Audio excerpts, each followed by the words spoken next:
It's Laura Eubanks of Design for Serenity with your succulent tip of the day. It's Sunday Funday, and I am at Cuffel Farms in Claremont with an I, San Diego. And this is Andy, and Andy grows tillandsias or air plants. I'm going to be working on a project. I'm putting together a vertical for a client in La Mesa, and look what we found, guys. Aren't these amazing? These are going to grow vertically in the sun in La Mesa. Can you even?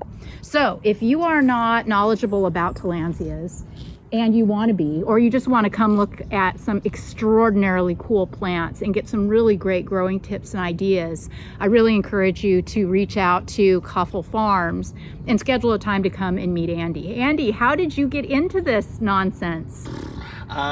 Well, I grew up in an agricultural town. That was my plant experience growing up. And when I bought this home, it was pretty barren and I felt like it needed something. So I was looking for cacti and succulents and things because I wanted low maintenance stuff, didn't feel super confident caring for plants. And I met this guy named Tony, and he introduced me to air plants. He said, "Hey, have you ever seen one of these?" And literally just handed me a bare root plant. And I was like, I don't get it. Like, do you want me to put it in a pot now? Like, he was like, "No, this is how they grow." And that just broke my brain. I didn't know that plants didn't need to grow in soil, and that fascinated me. And as somebody who has always wanted to understand the intricacies of things, I just had to figure out what that was about. And so I started collecting them, and once I realized how many different sizes and shapes and colors there were, and learning about how their environment influences their size and their shape and their color and all that, I just found it fascinating, and I just became obsessed. And so boxes of plants just started showing up weekly, and before I knew it, my entire yard was filled with them. So certainly was an accident, but as Bob Ross would say, it was a happy accident. So. Well, we're really happy, Andy, and thank you so much for sharing your garden. Yeah, come say hi. Mr. Gardener and stuff like that. But yeah, like I said, I spend so much time out here with the plants. But you are a natural, for sure.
This is called a hog wire fence. Andy built this, correct? Sure did. Yeah. And it's beautiful. What a great alternative to your traditional chain link. And I was blown away when I saw all of his tillandsias growing on the fence. How about this for an idea, guys? You know how we're always looking for new vertical ideas for our gardens.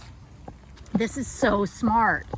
These air plants obviously are going to grow, and eventually this fence will pretty much be covered with plant material. So how's this for an idea?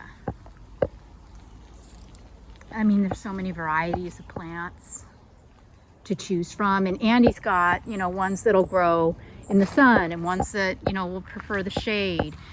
He's got his microclimates down and can really guide you in choosing plants like that will thrive. You know, so many people try to grow these indoors too, which is about as successful as growing succulents indoors. If there's any way that you can get them outside, don't be afraid of the sun. I've got some growing in my backyard in Vista. I moved them with us from Chula Vista. Every now and then I slop a little water on them and they're thriving. So, you know, there are caveats and there are rules, and not every single bromeliad is going to grow in the sun. But look at all of the assortment.